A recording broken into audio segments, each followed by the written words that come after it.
Hello friends, भक्ति भाव channel में आप सभी का स्वागत है। यदि आपने हमारे चैनल को अभी तक सब्सक्राइब नहीं किया है तो प्लीज़ सब्सक्राइब आवर चैनल।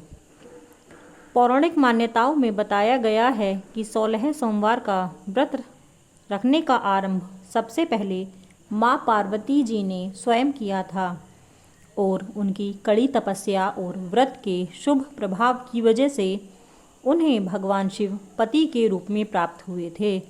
आज हम आपको बताने जा रहे हैं कि इस व्रत को करने के फायदे और व्रत की विधि।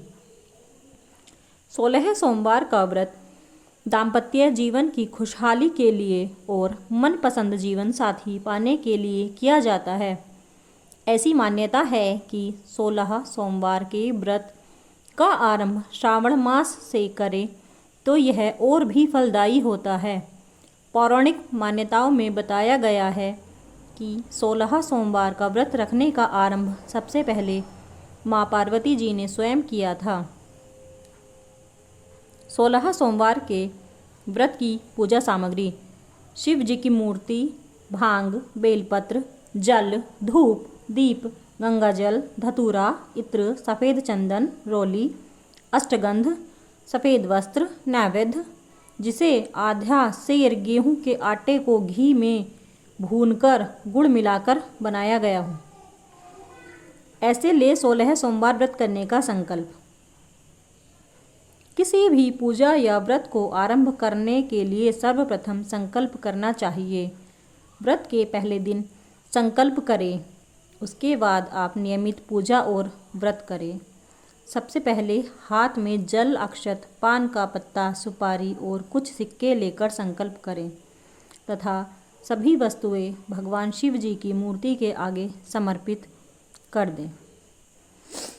हाथ में अक्षत तथा फूल लेकर दोनों हाथ जोड़कर भगवान शिव जी का आह्वान करें।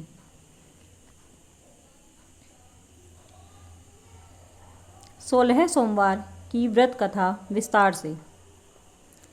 एक बार शिव जी और माता पार्वती मृत्यु लोक पर घूम रहे थे। घूमते घूमते वो विदर्भ देश के अमरावती नामक नगर में आए। उस नगर में एक सुंदर शिव जी का मंदिर था, इसीलिए महादेव जी पार्वती जी के साथ वहाँ रहने लग गए। एक दिन बातों बातों में पार्वती जी ने शिव जी को चौसर खेलने को कहा। शिव जी राजी हो गए और चौसर खेलने लग गए। उसी समय मंदिर का पुजारी दैनिक आरती के लिए आया। पार्वती जी ने पुजारी से पूछा, बताओ हम दोनों में चौसर में कौन जीतेगा? वो पुजारी भगवान शिव का भक्त था और उसके मुंह से तुरंत निकल पड़ा, महादेव जी जीतेंगे।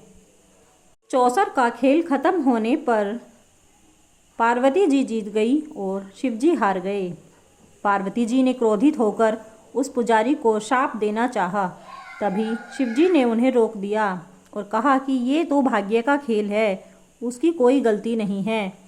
फिर भी माता पार्वती ने उसे कोढ़ी होने का शाप दे दिया और उसे कोढ़ हो गया। काफ़ी समय तक वो कोढ़ से पीड़ित रहा। एक दिन एक अप्सरा उस मंदिर में शिव जी की आराधना के लिए आई और उसने पुजारी के कोढ़ को देखा। अप्सरा ने उस पुजारी के कोढ़ का कारण पूछा तो उसने सारी घटना उसे सुना दी। अप्सरा ने उस पुजारी से कहा, तुम्हें इस कोढ़ से मुक्ति पाने के लिए 16 सोमवार व्रत करने चाहिए। उस पुजारी ने व्रत की विधि पूछी। अप्सरा ने बताया, सोमवार के दिन नहा धोकर साफ कपड़े पहन लेना और आधा किलो आटे से पंजीरी बना देना। उस पंजीरी के 3 भाग करना। प्रदोष काल में भगवान शिव की आराधना करना। इस पंजीरी के 1/3 हिस्से को आरती में आने वाले लोगों को प्रसाद के रूप में बांट देना। इस तरह 16 सोमवार तक यही विधि अपनाना और 17वें सोमवार को 1/4 गेहूं के आटे से चूरमा बनाकर शिवजी को अर्पित कर लोगों में बांट देना। इससे तुम्हारा कोढ़ दूर हो जाएगा। इस तरह 16 सोमवार व्रत करने से उसका कोढ़ दूर हो गया और वो खुशी खुशी रहने लगा।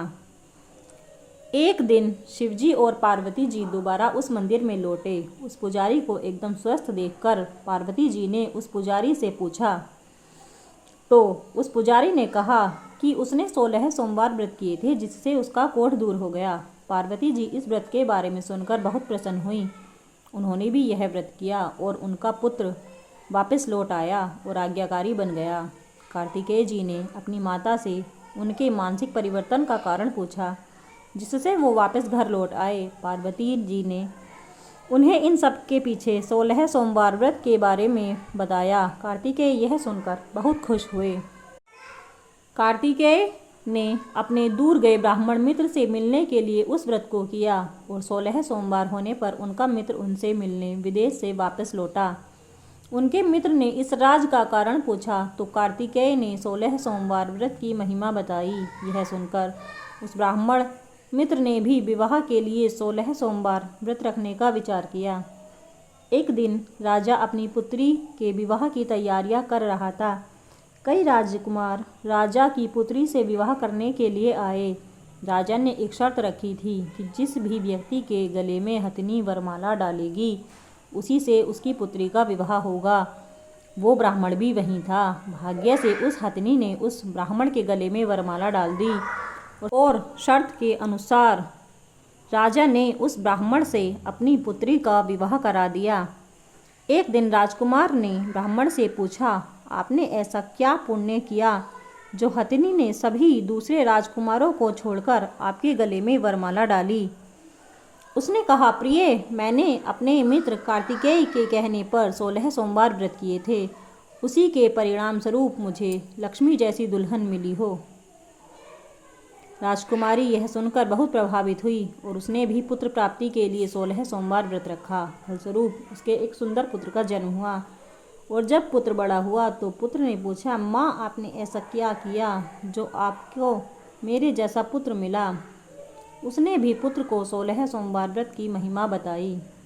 यह सुनकर उसने भी राजपाट की इच्छा के लिए व्रत रखा। उसी समय एक राजा अपनी पुत्री के विवाह के लिए वर तलाश रहा था तो लोगों ने उस बालक को विवाह के लिए उचित बताया। राजा को इसकी सूचना मिलते ही उसने अपनी पुत्री का विवाह उस बालक के साथ कर दिया। कुछ सालों बाद जब राजा की मृत्यु हुई तो वो राजा बन गया क्योंकि उस राजा के कोई पुत्र नहीं था। राजपाट मिलने के बाद भी वो सोमवार व्रत करता रहा। एक दिन 17वें सोमवार व्रत पर उसकी पत्नी को भी पूजा के लिए शिव मंदिर आने को कहा, लेकिन उसने खुद आने के बजाय दासी को भेज दिया। ब्राह्मण पुत्र की पूजा खत्म होने के बाद आकाशवाणी हुई कि तुम अपनी पत्नी को अपने महल से दूर रखो वरना तुम्हारा विनाश हो जाएगा। ब्राह्मण पुत्र ये सुनकर बहुत आश्चर्यचकित हुआ। महल वापस लौटने पर उसने अपने दरबारियों को भी ये बात बताई तो दरबारियों ने कहा कि जिसकी वजह से उसे राजपाट मिला है वो उसी को महल से बाहर निकालेगा। लेकिन उस ब्राह्मण पुत्र ने उसे महल से बाहर निकाल दिया। वो राजकुमारी भूखी प्यासी एक अनजान नगर में आई। वहाँ पर एक बुढ़िया औरत धागा बेचने बाजार जा रही थी। जैसे ही उसने राजकुमारी को देखा तो उसने उसकी मदद करते हुए उसके साथ व्यापार में मदद करने को कहा। राजकुमारी ने भी एक टोकरी अपने सर पर रख ली। कुछ दूरी पर चलने के बाद एक तूफान आया और वो टोकरी उड़कर चली गई। अब वो बूढ़ी औरत रोने लग गई और उसने राजकुमारी को मनहूस मानते हुए चले जाने को कहा। उसके बाद वो एक तेली के घर पहुंची। उसे वहां पहुंचते ही सारे तेल के घड़े फूट गए और तेल बहने लगा। उस तेली ने भी उसे मनहूस मानकर उसे वहां से भगा दिया। उसके बाद वो एक सुंदर तालाब के पास पहुंची और जैसे ही पानी पीने लगी तो उस पानी में कीड़े चलने लगे और सारा पानी धुंधला हो गया। अपने दुर्भाग्य को कोसते हुए उसने गंदा पानी पी लिया और पेड़ के नीचे सो गई। जैसे ही वो पेड़ के नीचे सोई उस पेड़ की सारी पत्तियां झड़ गईं। अब वो जिस पेड़ के पास जाती उसकी पत्तियां गिर जाती थीं। ऐसा देखकर वहाँ के लोग मंदिर के पुजारी के पास गए। उस पुजारी ने उस राजकुमारी का दर्द समझते हुए कहा, बेटी, तुम मेरे परिवार के साथ रहो, मैं तुम्हें अपनी बेटी की तरह रखूँगा। तुम्हें मेरे आश्रम में कोई तकलीफ़ नहीं होगी। इस तरह वह आश्रम में रहने लगी। अब वो जो भी खाना बनाती या पानी लाती उसमें कीड़े पड़ जाते।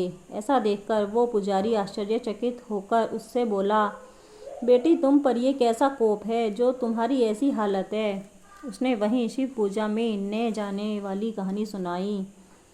उस पुजारी ने शिवजी की आराधना की और उसको 16 सोमवार व्रत करने को कहा, जिससे उसे ज़रूर राहत मिलेगी। उसने 16 सोमवार व्रत किया और 17वें सोमवार पर ब्राह्मण पुत्र उसके बारे में सोचने लगा, वह कहाँ होगी, मुझे उसकी तलाश करनी चाहिए। इसलिए उसने अपने आदमी भेजकर अपनी पत्नी को ढूंढने को कहा।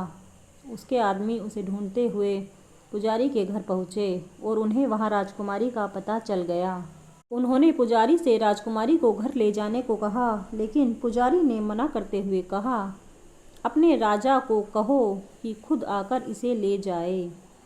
राजा वहाँ पर आया और राजकुमारी को वापस अपने महल लेकर आया। इस तरह जो भी यह 16 सोमवार व्रत करता है उसकी समस्त मनोकामनाएं पूरी होती है।